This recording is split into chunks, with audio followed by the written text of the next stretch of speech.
Ladies and gentlemen, good day, and welcome to the Q3 FY23 earnings conference call of Mtar Technologies Limited. As a reminder, all participant lines will be in the listen-only mode, and there will be an opportunity for you to ask questions after the presentation concludes. Should you need assistance during the conference call, please signal an operator by pressing star then 0 on your touchtone phone. Please note that this conference is being recorded. I now hand the conference over to Mr. Irfan Raeen from Orient Capital. Thank you, and over to you, sir. Thank you, Michelle. Good morning, everyone. Myself, Irfan Raeen from Orient Capital. We are an investor relation advisor to the company. I hope all of you and your families are safe and healthy. On behalf of Mtar Technologies, I extend a very warm welcome to all participants on Q3 and 9-month FY23 financial discussion call. Today on the call we have Mr. Srinivas Reddy sir, MD and promoter, Mr. Guneshwar Rao sir, CFO, and Ms. Shwelika Jasti, Manager Strategy and Operations. I hope everyone had an opportunity to go through our investor deck and press release that we have uploaded yesterday on exchanges and on company's website. I would like to give a short disclaimer before we start the call. This call may contain some of the forward-looking statements which are completely based upon our belief and opinion and expectation as of today. These statements are not guarantee of our future performance and involve unforeseen risks and uncertainties. With this, I hand over the call to Srinivas sir. Over to you, sir. Thank you. Thank you, Irfan. Hello and good morning to everyone. Thank you for taking the time to join us today. Today on the call, I am joined by Mr. Guneshwar Rao, Chief Financial Officer, Ms. Shwelika Jasti, Senior Manager Strategy and Operations, and Orient Capital, our investor relation partner. We have uploaded our updated investor deck, press release and results highlights from stock exchanges and company website. I hope everybody had an opportunity to go through the same. I am pleased to inform you all that the company continues to deliver strong growth in top line and bottom line. The company has clocked a revenue of rupees 160 crores with an EBITDA of rupees 45 crores and a PAT of rupees 31 crores.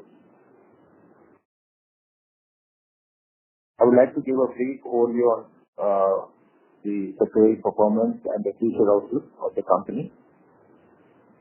The company registered a very significant growth in green energy vertical, which is definitely as expected, and we have done much better than the previous quarter as well. We have generated revenues close to 125 crores in this segment. We have also commenced our operations, as you all know, in sheet metal vertical this fiscal year, and we continue to get qualified for many assemblies moving forward as well. We have already dispatched close to about 25 crores of sheet metal assemblies, and enclosures have been approved, and dispatches are getting commenced this quarter.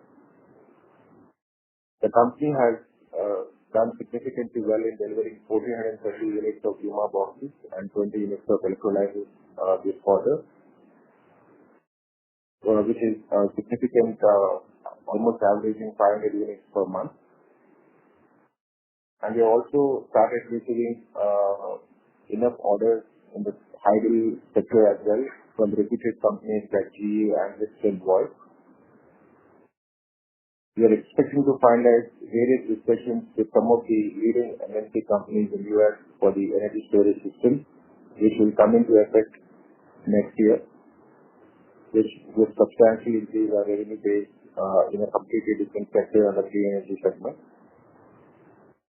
We also initiated discussions with various other MNCs like Paris, Collins Aerospace, and various other MNCs at this time, and we have also received orders from a few of them as of today.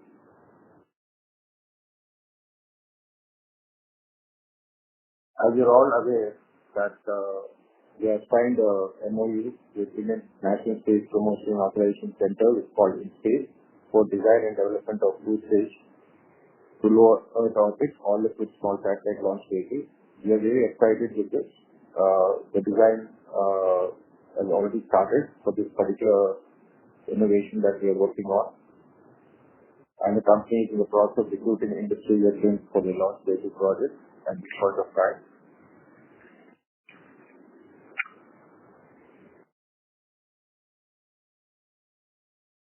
We expect, as I mentioned earlier, we are given a revenue guidance of 50 to 55 to 60%, and I would like to revise this upwards based on our very strong Q4 also coming up with a revenue of between 570 crores to 600 crores of revenues being generated for the entire year, this current financial year, which is a substantial increase compared to the previous guidance what we have given.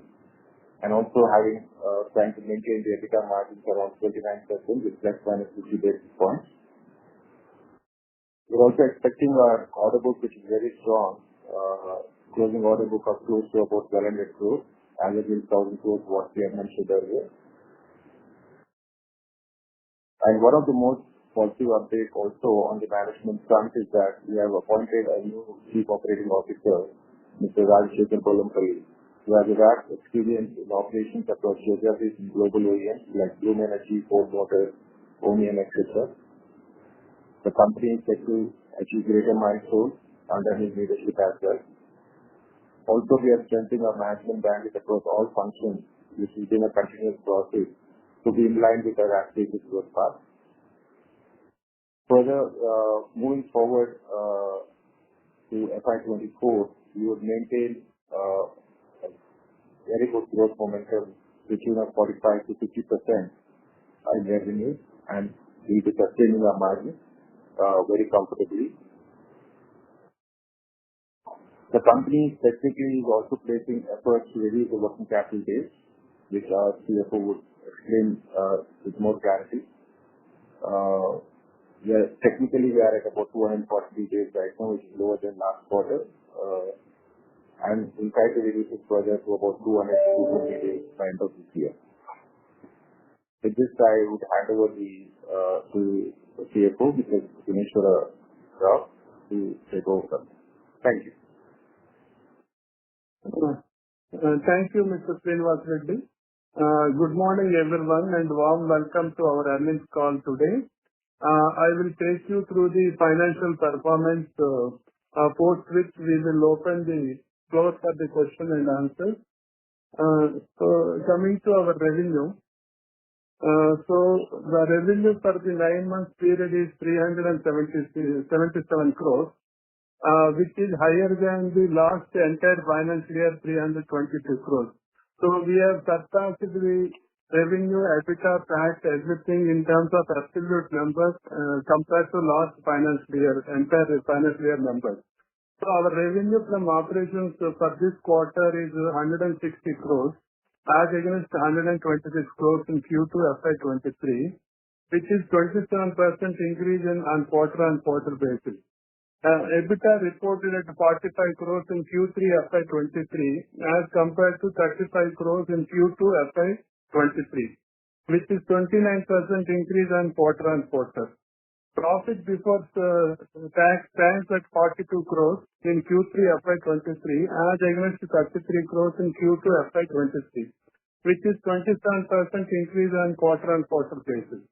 Profit after tax was at 31 crores in Q3 FY23 as against 25 crores in Q2 FY23, which is 27% increase on quarter-on-quarter basis. So our net working capital days stands at 287 days. However, 39 crores was received from Bloom Energy on 7th of January on account of Christmas holidays. This has resulted in 39 days increase in working capital days. The working capital days would have been 248 days had it been received in December 22.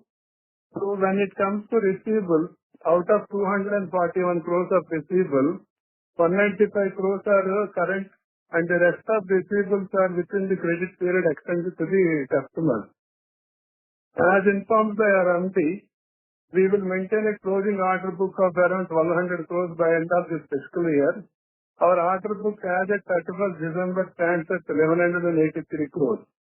So the company has received rupees 893 crores of orders in various sectors, including clean energy, civil nuclear power, fuel cells, hydrogen sector, as on YTD 31st December 22.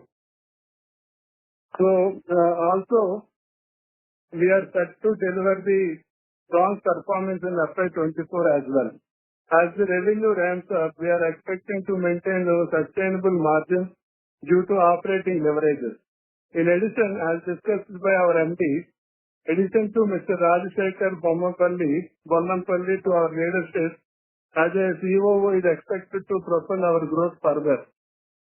So with this, I open the floor for discussion.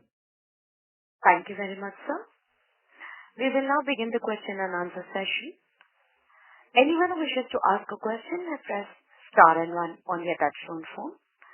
If you wish to remove yourself from the question queue, you may press star and 2. Participants are requested to use handsets while asking a question. Ladies and gentlemen, we will wait for a moment while the question queue assembles.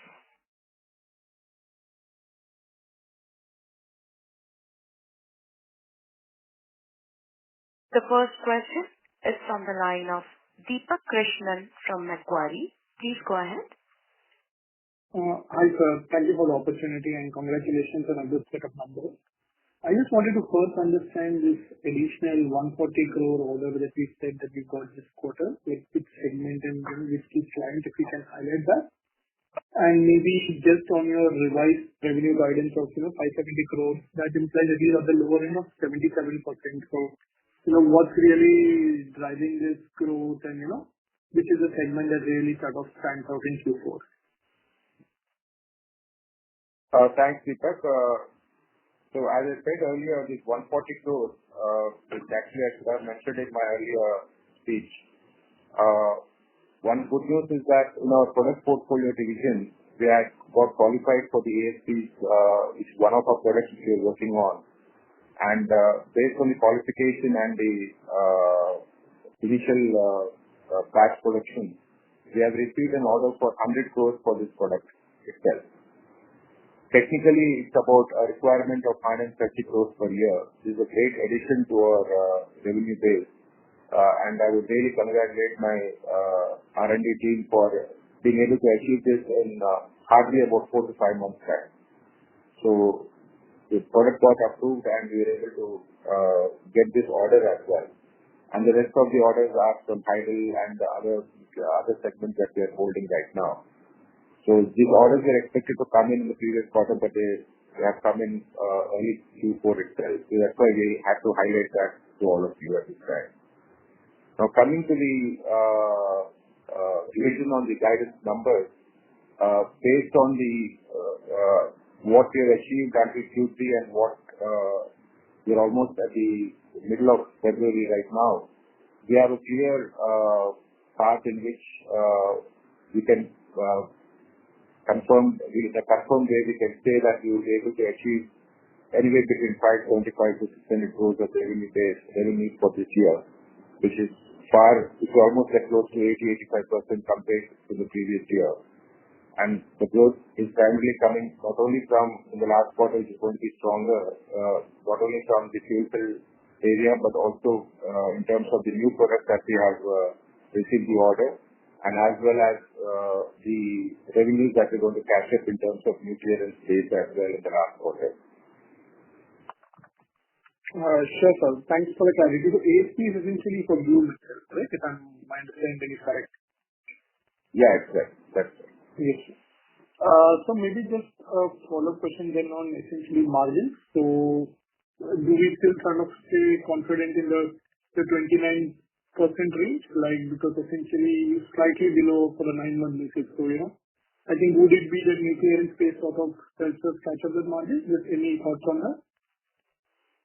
Yeah, we would probably maintain around 29% plus minus 50 basis points at the end of the financial year, because we'll be getting sales coming in from nuclear and space as well as this quarter. And based on the revenues that we generate for the fourth quarter, we are pretty confident that we'll be able to have this kind of margins for the entire year. Sure. So maybe just one last question from my end. I just wanted to understand essentially, your working capital days. You've sort of received this 39 crore order on Jan 7, but what is the glide path that kind of takes us to 220? Is it more of receivables, you sort of converting that into cash? Is it inventory management? Because I see a comment that there's a higher inventory basically due to Q4 revenue that you're going to book. So maybe just any incremental points on how you kind of end up closer to 220 days in terms of working capital. So I will answer this question. Yeah. Thank you for the question. See, this because of the Christmas holidays in USA, we received 1 week late on this Bloom Energy receivable. As of today, we are 248 days. And looking at the higher guidance given by our MD, definitely I think we can able to maintain, the working capital days around 225 days by end of this financial year. We are doing a lot of steps in terms of reduction of working capital. But as you know, we are working on the long cycle projects for which there is a made to order scenario we are working.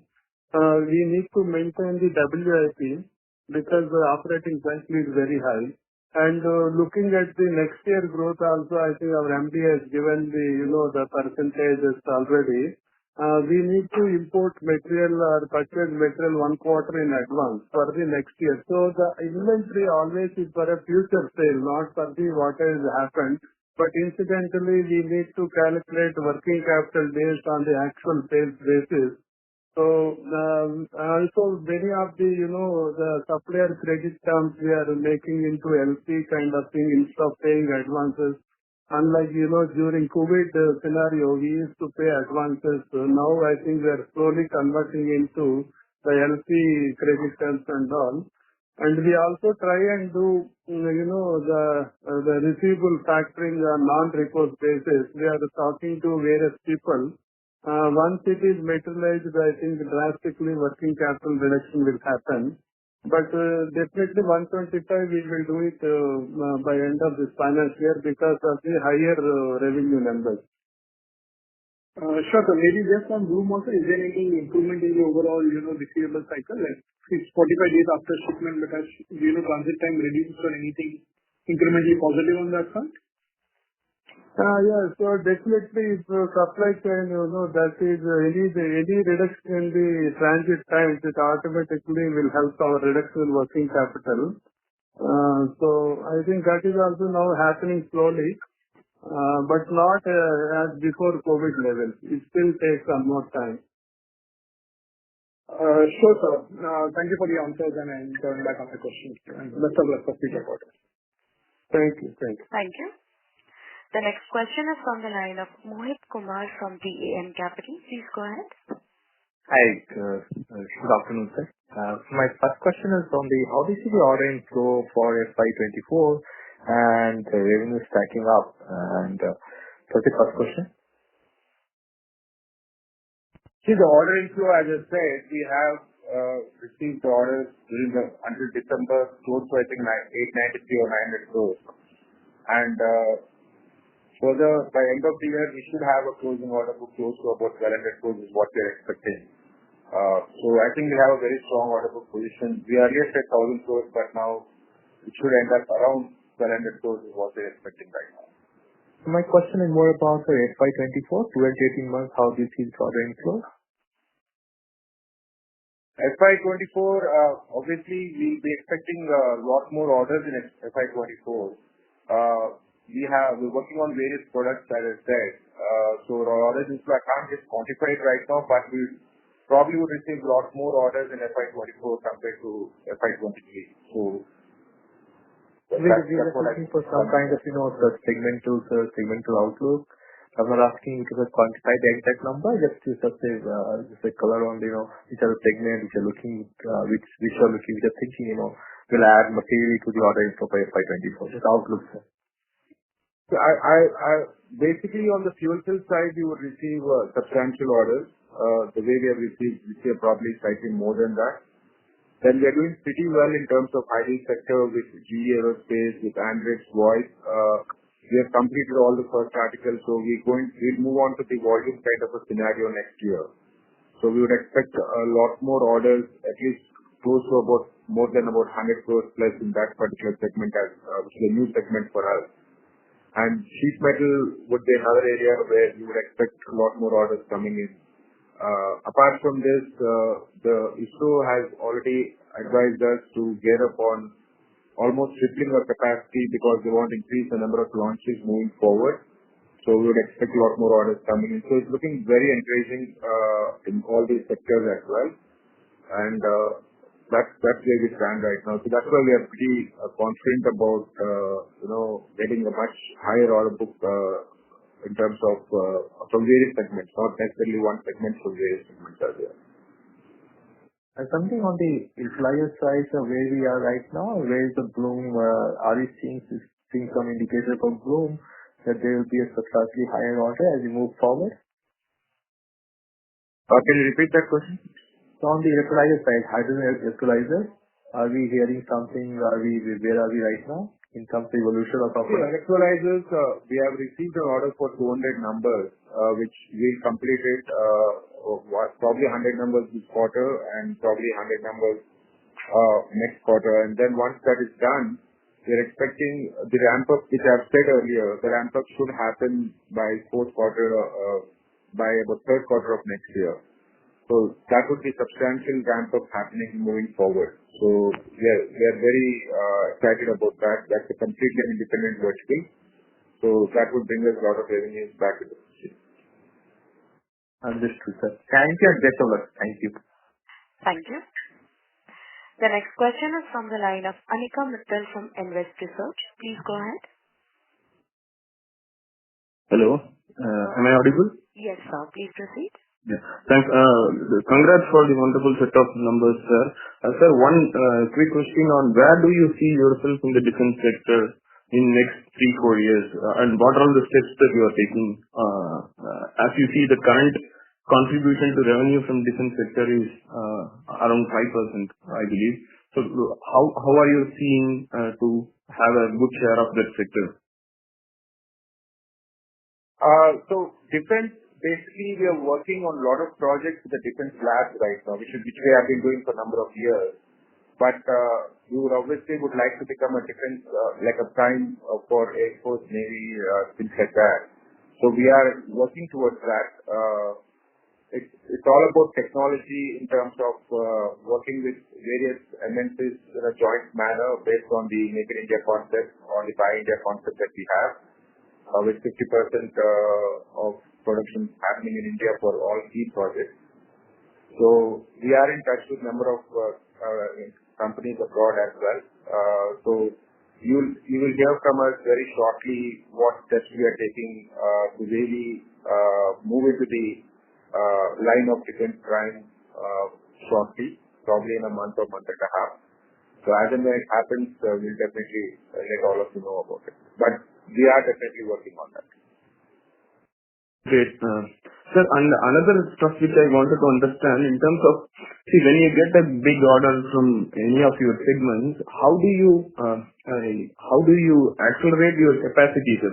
So we know that you are incurring capex and stuff, but how quickly you can bring new capacity in line with the requirement of the industry?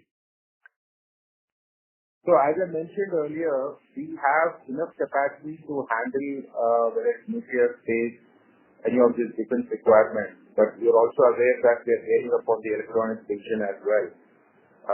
One good news is that we have already implemented the cable harness systems in the company, and we are getting qualified with some of the MNCs by next month itself. But we proactively look at the forecast and demand, and then we implement our augment the capacities accordingly well ahead of time. That's what we have done even for the fuel cells, the way we are going in that line. So recently we already acquired land in the SEZ zone to cater to the future requirements of the company the way it is growing. So we are proactively working on certain things much ahead of time. So we always do that, and we continue to do that.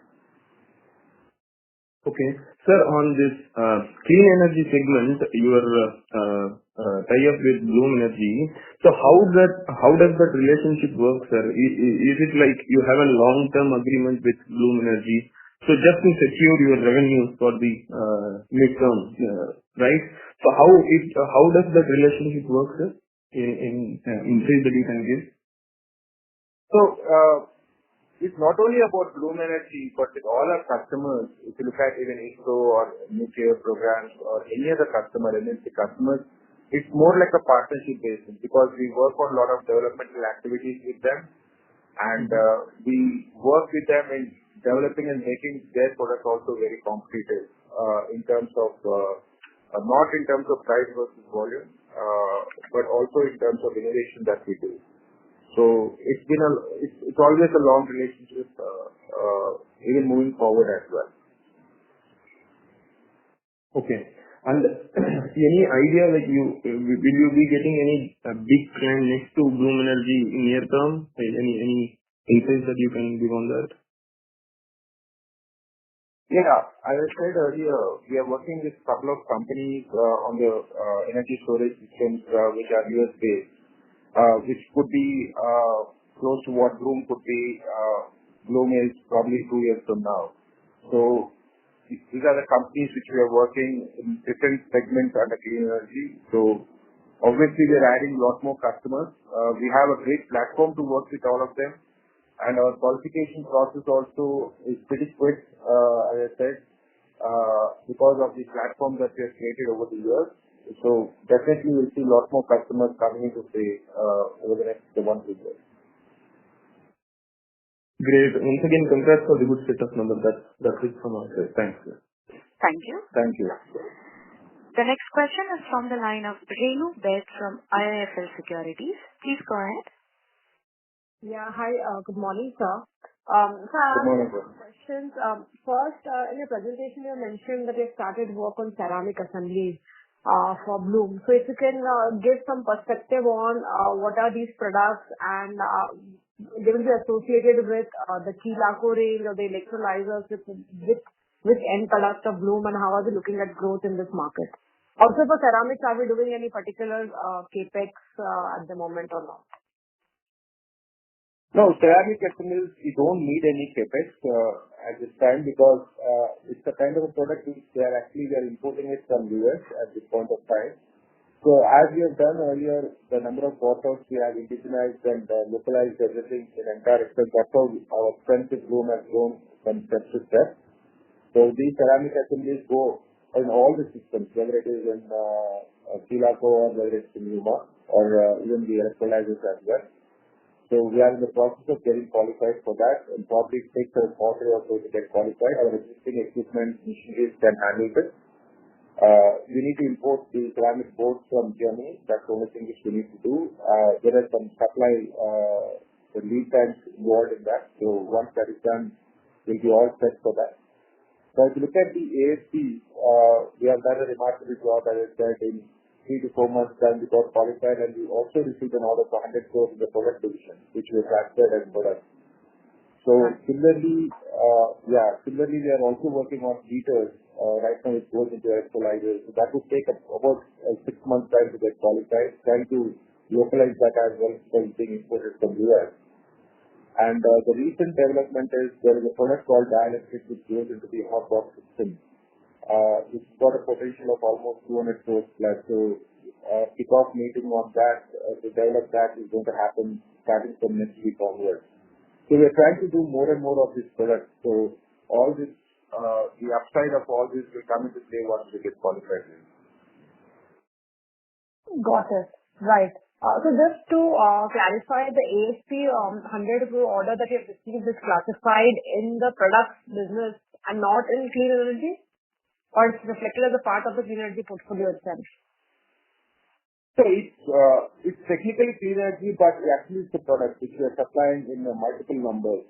So if you look at whether it is ASPs or bellows which are using in-house, but it's also a product. Then roller screws, finally we got qualified for roller screws. We submitted the FAs as well. We're just waiting for Government of India to give the nod for import ban and that. So all these would be classified under products, including the EMA, the electromechanical actuators, which we are doing right now. So our idea is to build this product portfolio, whether we use for clean energy or for space or defense or nuclear. So that's how we want to classify them going forward. Got it. So, okay, that explains it. Secondly, can you share with us the developments on the electronics business division which we had set up? We had done some trial of first articles for Bloom as well, and we're targeting some new business in this space. So any updates on the electronics division? Yeah, absolutely. We have already established the cable harness business. The equipment, everything has come. We have established it. We are in advanced stage of qualification with Bloom, which should happen in this quarter for sure. So we don't have to anyway buy the cables anyway moving forward for our enclosure. Similarly, ISRO also has come and approved our acquisition, including HL also had reviewed our progress in this. So our idea is to move into the electronics division both in domestic defense market as well as for export. And once we complete the cable harness, then we move on to the other segments of electronics step by step. As I said, it's a 1.5 years kind of a plan. And ultimately, we are going to move very strongly to the electronics division probably a couple of years from now in all different areas that we're looking at in the electronics sector. Right.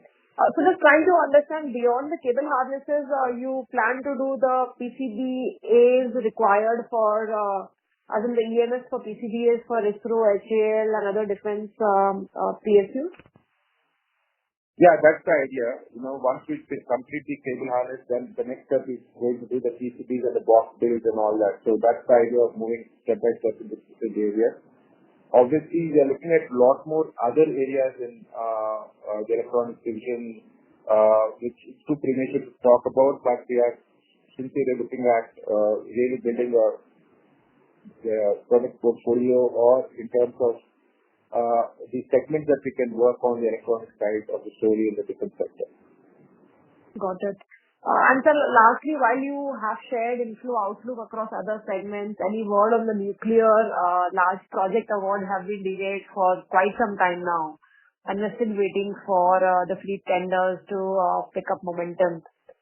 So any updates on the order inflow prospects from the nuclear side for current year 23-24, and how should we look at the execution on this business? See, nuclear, what we are trying to do is, our projects are almost like, for example, it's a very important question what you asked for. See, the fuel emission head orders what we have, which are almost exclusive in this country. Some of the bought-outs we are asked to actually indigenize it because of the need for Government of India, what actually they're facing issues with the Russian situation right now. So that's how there has been slight delay in terms of getting these bought-outs indigenized. So we are through with all that. So you'll see the dispatches happening in the fuel head machines starting from this quarter onward. Similarly, we also got orders for the fuel transfer systems, the SMBC bridging column, all these orders which Mtar does exclusively. We just received those orders. We are in the process of sourcing the material and the bought-outs for that, which some of the bought-outs we still have to indigenize. I'll just give a simple example. In terms of Thompson bearings, they have put a ban of not exporting those things to India for whatever reason. So now we are developing our own Thompson bearings. The import part of that is 10 crores, but probably we are developing that and we'll be able to do it at 20% of the cost. So we have been asked by Government of India to indigenize as much as possible so that the dependency on the external factors will not come into play at all. So we are working on all this parallelly to make sure that India is self-reliant by itself, and we are contributing a lot towards that. And that's the thing which is slightly delaying the process, but we'll catch up with those numbers very quickly. But most important thing is trying to indigenize certain things which are very crucial for this country at this time. Right. And will that also mean that once you have indigenized some of these components? Yeah, go ahead. Will this also mean that once some of these critical components are localized, you will have assured revenue shares from the customers or from NPCI for these projects? Mostly a single vendor basis, or it would be again bid based? That's what you have seen in the case of water lubricant bearings. We are the only suppliers in the country that import substitute the specialized ball screws as well. So similarly, the roller screws and other things. So pumps and bearings. So all these are going to be like exclusive, but we are spending a lot of time in R&D to develop them. It's not easy to do all this. In engineering, it's not that easy, but we have been doing it. We have been achieving it. So we'll benefit a lot moving forward. So that's the idea behind this also. Got it. Thanks much and all the best, sir. Thank you. Thank you. The next question is from the line of Ranjit Sivaram from Mahindra Manulife Mutual Fund. Please go ahead. Yeah. Hi, sir. Congrats on good set of numbers. Sir, one thing which we wanted to understand is that, what is our strategy in terms of if we want, we were also planning to de-risk ourselves from the dependency on Bloom. So currently, you also had mentioned last time that we are looking at a voice and other kind of hydropower and other things. So in a three-year perspective, if you look at it, how much will be Bloom's contribution in your overall top line, given the ramp up in the other segments which you are expecting? So let me answer this question to you in a different way. We definitely do have a strong strategy moving forward over the next 3 years to 5 years, right? So Mtar works in different segments. It's not only in fuel cells, but we also now into hydrogen, wind. We're also into nuclear programs, space and all that.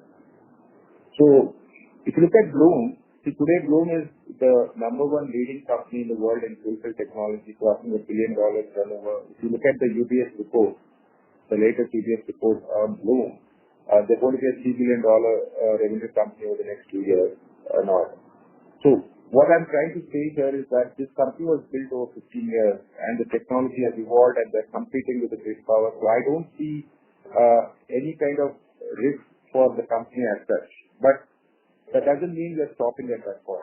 We are working with other fuel cell companies, but other fuel cell companies are way behind Bloom. They still have to,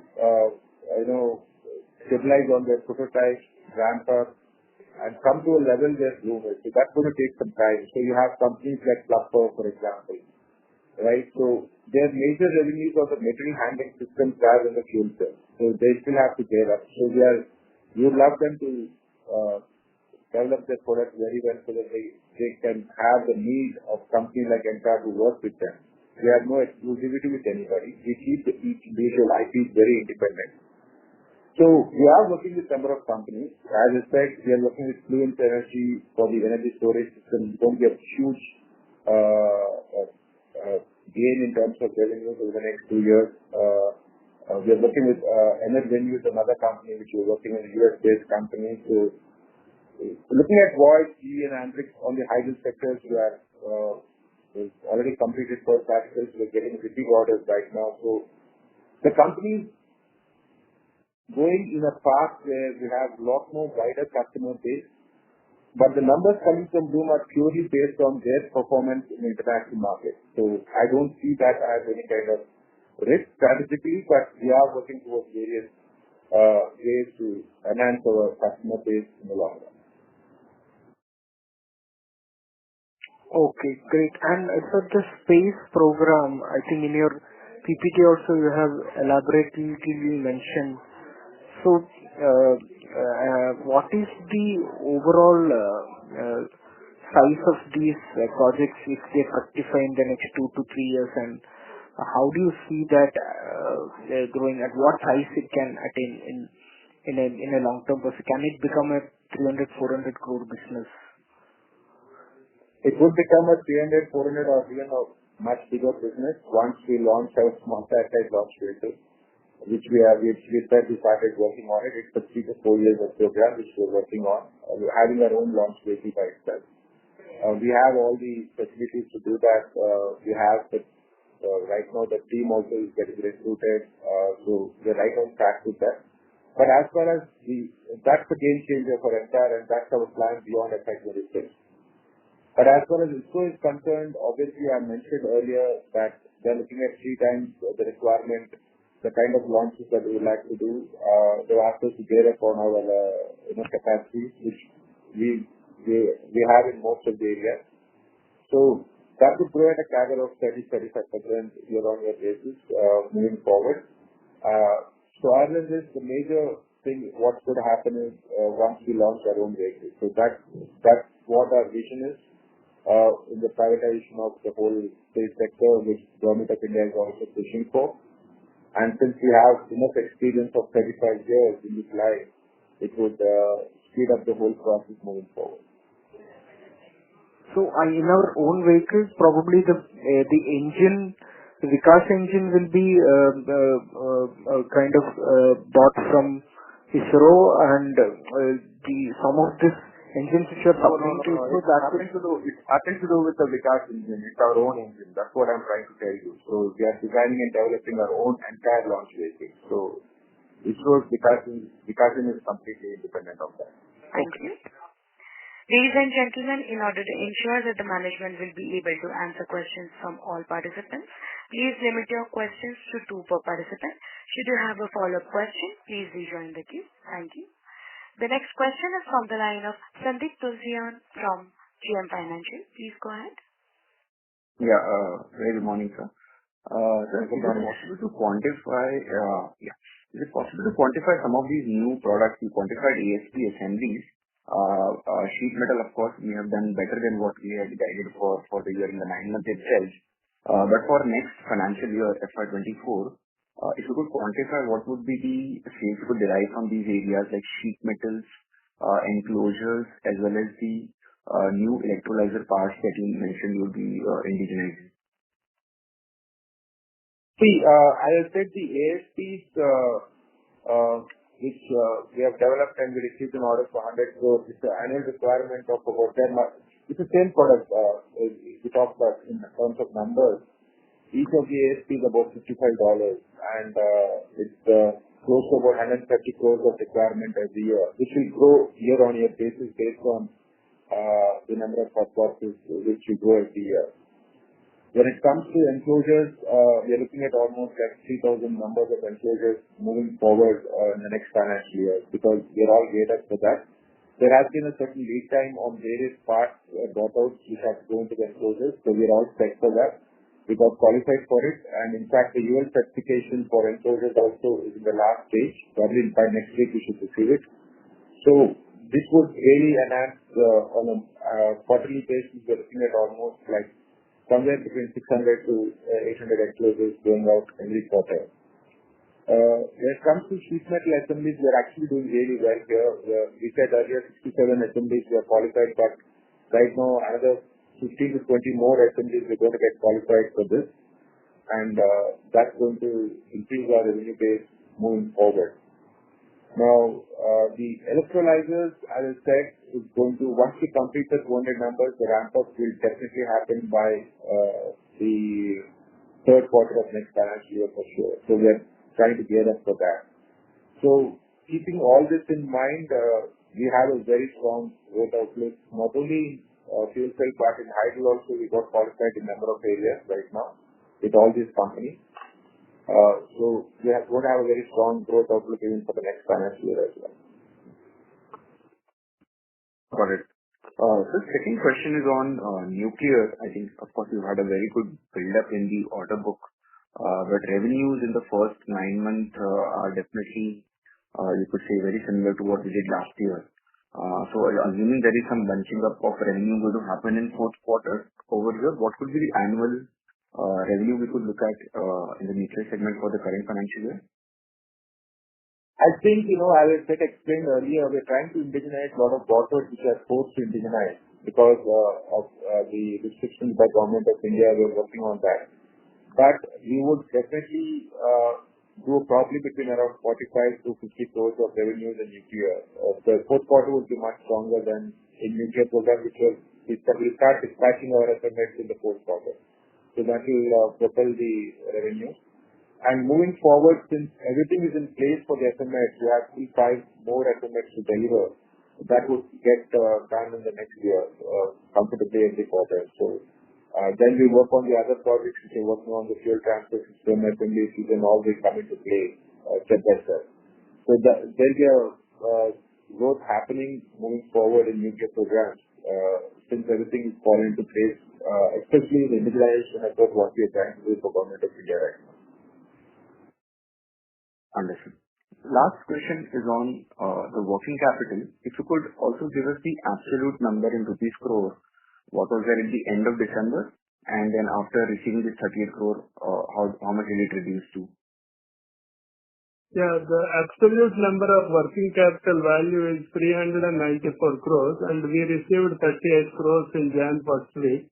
And entire January we received around 75 crores, which is all are well within our credit period. So this 240 crore, what is mentioned in the presentation of receivables, this is only receivable value. That is only receivable value.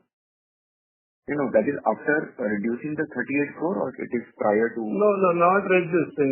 This is before reducing. We don't want to reduce because as of December there is a 22. This is a scenario, so we are maintaining. So this is an additional explanation we are giving to just have a transparency. Understood, sir. Thank you so much for that. Thank you. Thank you. The next question is from the line of Neerav Dalal from Maybank Investment Banking Group. Please go ahead.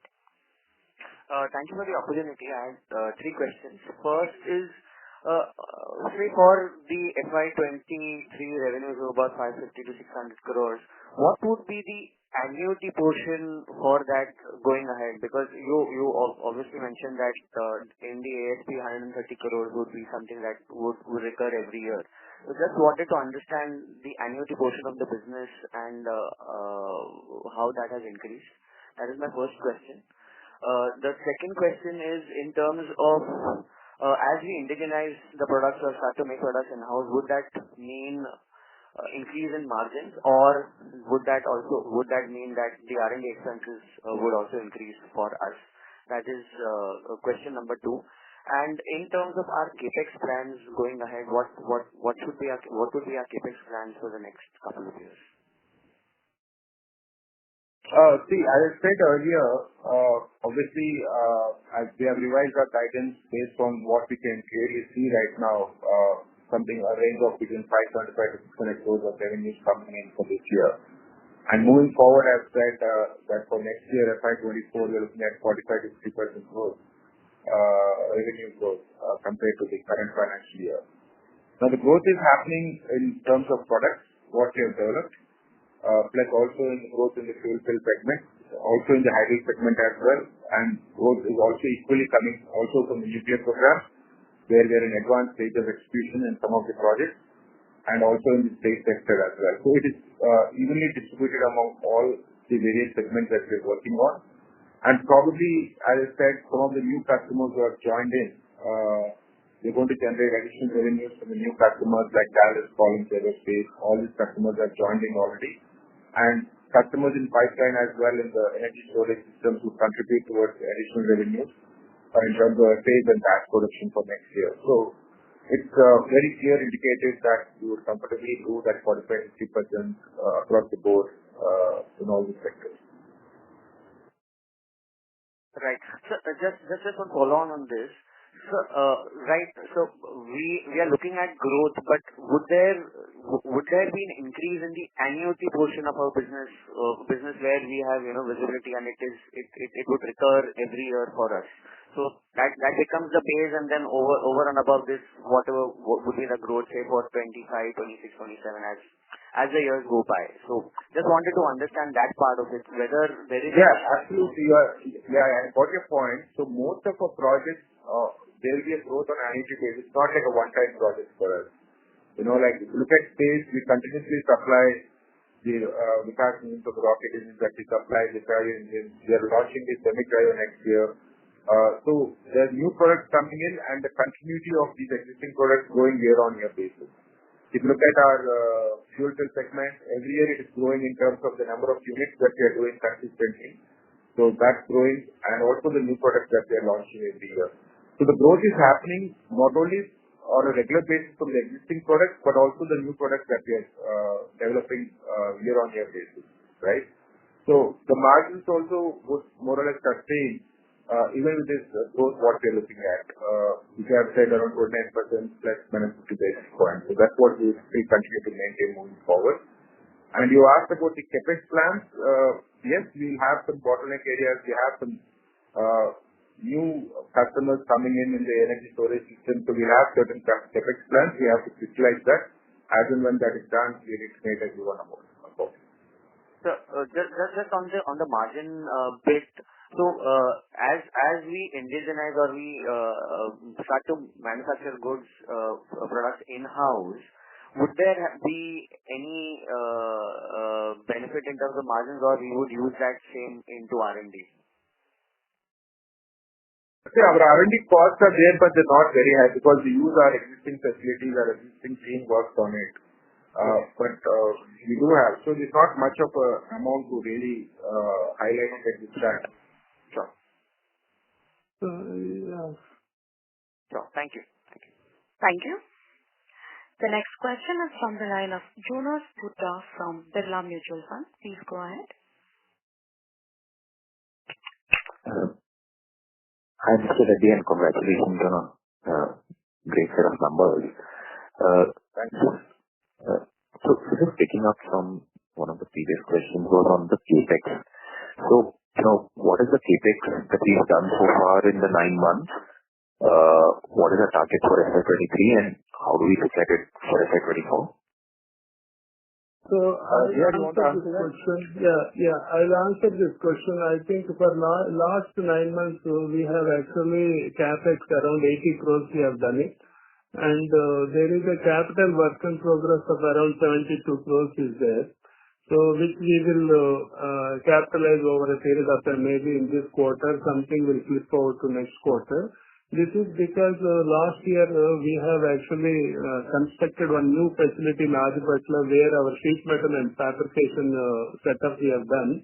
So something was spillover from the last year, around 40 crores is spillover this year. And also around 45 crores we are spending for augmenting our capacity in our clean energy business in EOU.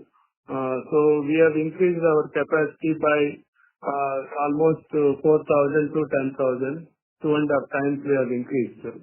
So this year also, as Mr. Srinivas Reddy is telling, we are crystallizing. I think we are looking the numbers. So we will communicate maybe in the coming quarter. Sure. So should we pencil in more like the same number of about 90 odd crores even in FY24? Not that much. Definitely it will be lower as we have to address bottleneck and also some of the new customers which we are working with them. There may be some little capex is required. So some sustenance capex we need to incur. It is not going to be that much. It is very, I think, lower. Much lower than the last 2 years. Understood. So second question was on again, client concentration. So while we've done a phenomenal job in terms of adding newer products such as ASPs and sheet metals and enclosures, etc.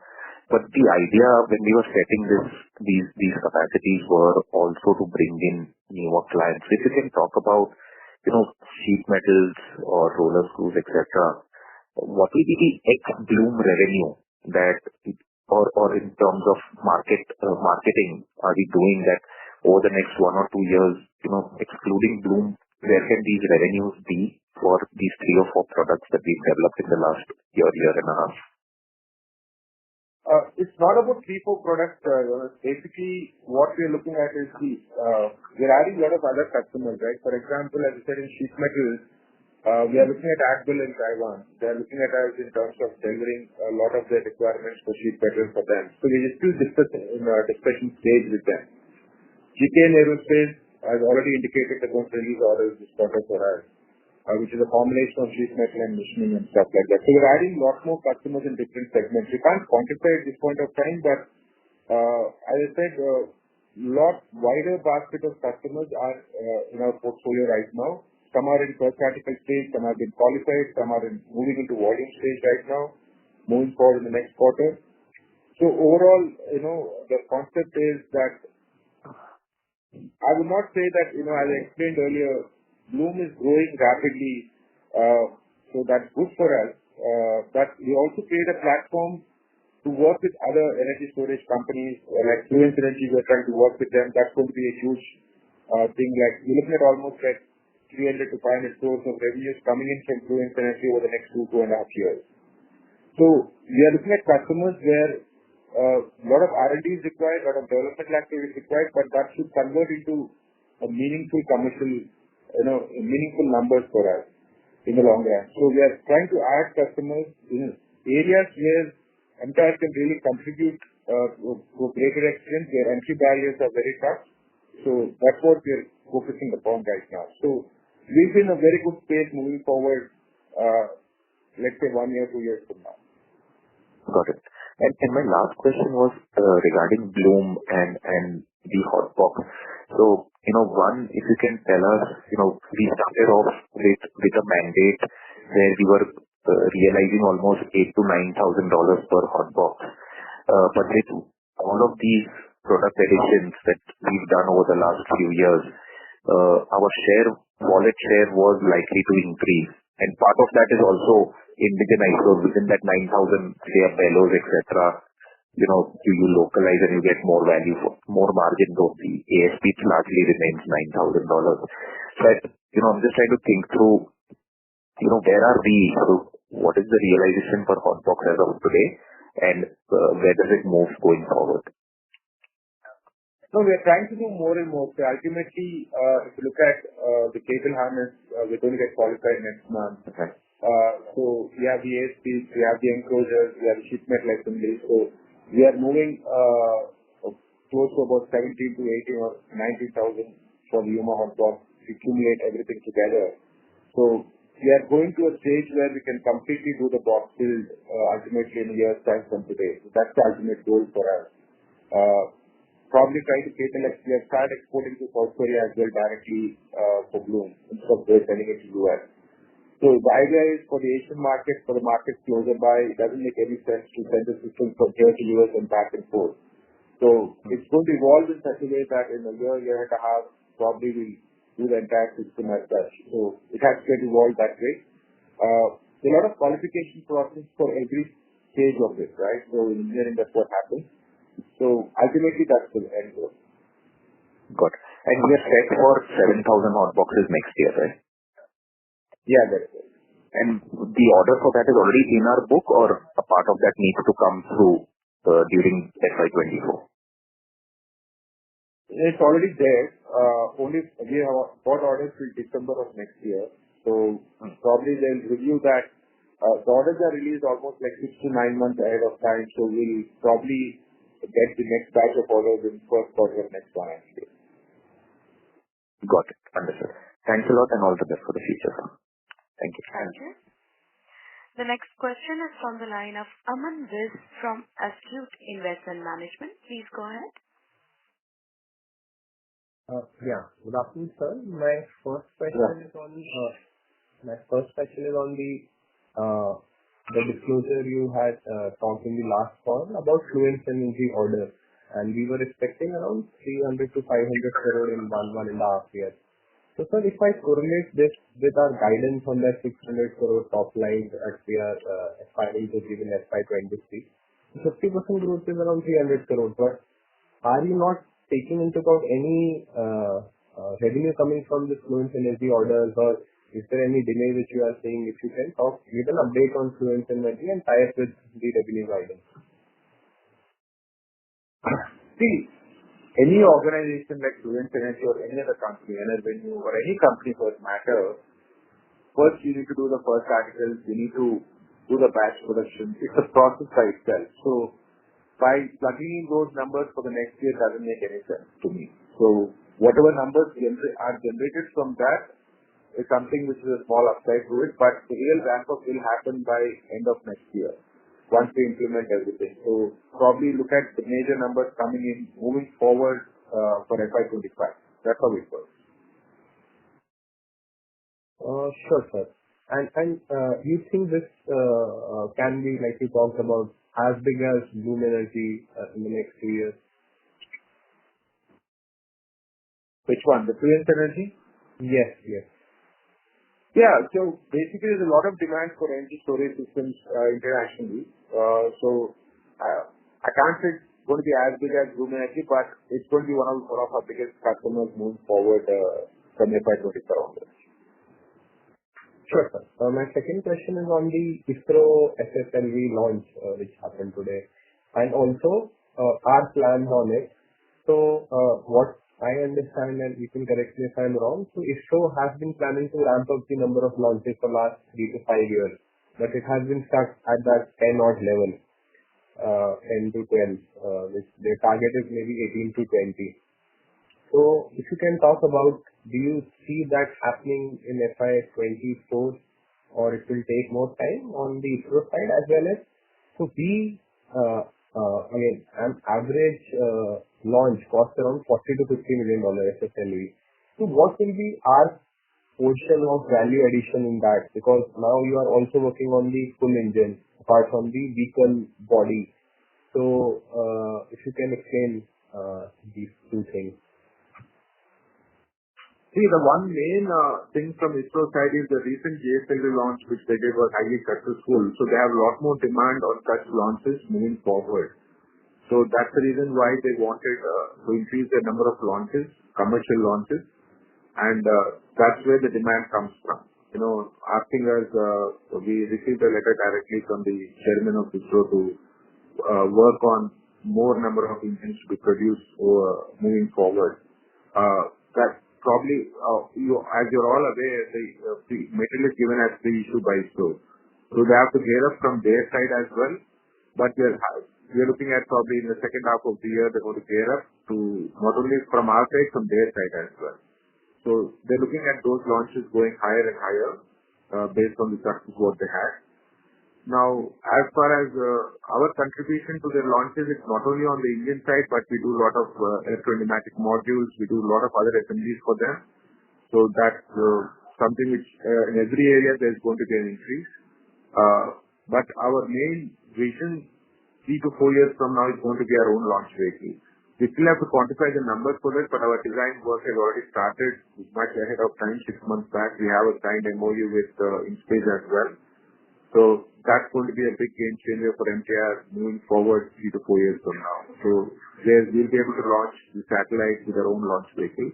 And Government of India is also looking for that. They want ISRO to be more of an R&D division rather than looking at and asking the industry to do it. So whoever is capable of doing it, since we have 35 years of experience in this line, probably will move ahead in a much faster pace to get this done. But to build the entire launch vehicle, it could take at least 3 to 4 years time, and that's what we're working on currently. And if you can just explain this part which was left, typically as of today, what is our share in a typical launch, as well as what is the rough, I think Indian will be one of the... It's difficult to quantify the share because the numbers from government are never given to us. So we can only say what all we can contribute. We contribute a sizable portion. For example, our engines are used for the last 35 years by ISRO, which has never been a blemish till today. None of the launches have failed because of the product what we are doing. We are the only cryo-engine suppliers in the country today for ISRO. So we have developed this over years, 8-9 years of research in the past. So that's the kind of technology we are holding with us. So we are continuing to support ISRO as much as possible. We work jointly with them, and we have a great set of scientists and engineers in this country. We all work together. Frankly speaking, we have been very successful technically in terms of achieving such launches without depending much on any of the international, any other countries abroad. So it's been all done indigenously, and that's a massive feat that we all need to appreciate.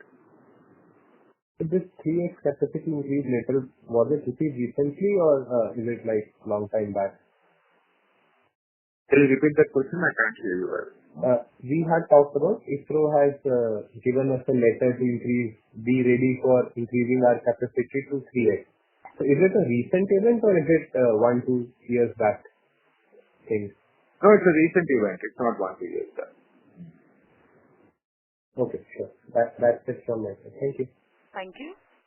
The next question is from the line of Mahesh Bendre from LIC Mutual Fund. Please go ahead. So my questions have been answered. Thank you so much. Thank you. The next question is from the line of Amar Maurya from Alpha Accurate Advisors. Please go ahead. Perfect, my dear. As the current participant is not answering, we move on to the next participant. The question is from the line of Deepak Krishnan from Macquarie. Please go ahead. So my questions have been answered. Thank you. Thank you. The next question is from the line of Abhishek Agarwal from Naredi Investments. Please go ahead. Good afternoon, sir. My first question. Recently, MOU signed with Space. Can you share more color and opportunity size in next 1 to 3 years? And second question, furthermore, promoter stake sale in your card. No, Abhishek, can you repeat your first question, please? Sorry, sir. Sorry to interrupt, Mr. Agarwal. I will request you to use your handset to ask the questions. Am I audible? Yes, sir. Please continue. Yeah. Okay. My first question. Recently, MOU signed with Space. Can you share more color and opportunity size in the next 1 to 3 years? And second question, furthermore, promoter stake sale in your card. What was your first question about? You talk about Space? Recently, MOU signed with Space. Can you share more color and opportunity size in next 1 to 3 years? Oh, that's what I said. Like the MOU is signed for a joint, working together to build a launch vehicle by Mtar, completely independent of ISRO, but with enough support from ISRO in various areas. That's what Government of India wants to do by using a launch pad, test cities, etc. So this will come into play 3 years from now. Once we build a launch vehicle, then we do the developmental launches and then the commercial launches. So we're looking at about 3 to 4 years time frame for this. But that's going to be a big game changer for the company. And your second question on the promoter, what is that second question? Can you Furthermore, promoter stake sale in your card. Where does that come from? I have no idea about that. There's nothing like that right now. Okay. Thank you. The next question is from the line of Sanjana Deshpande from Stock Access. Please go ahead.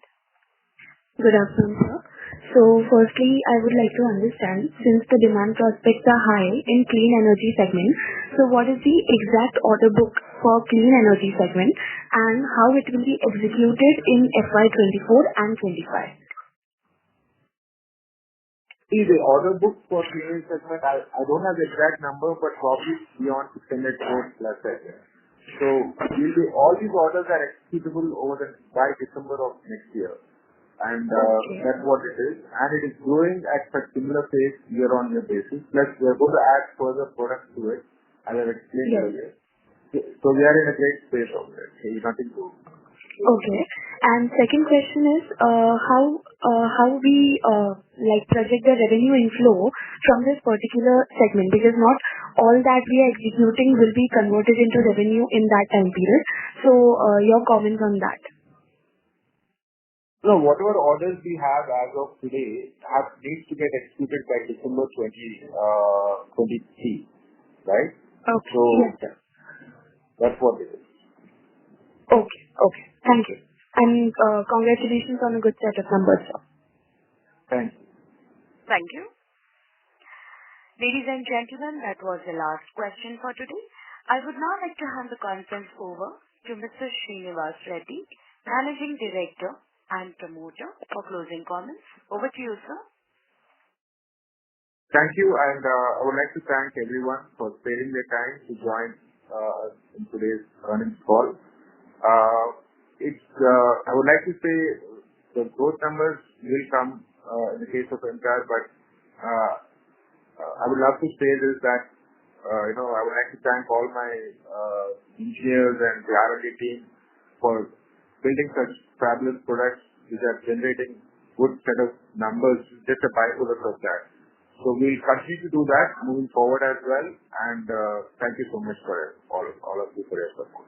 Thank you. Thank you, sir. On behalf of MTAR Technologies Limited, that concludes this conference. Thank you for joining us, and you may now disconnect your lines.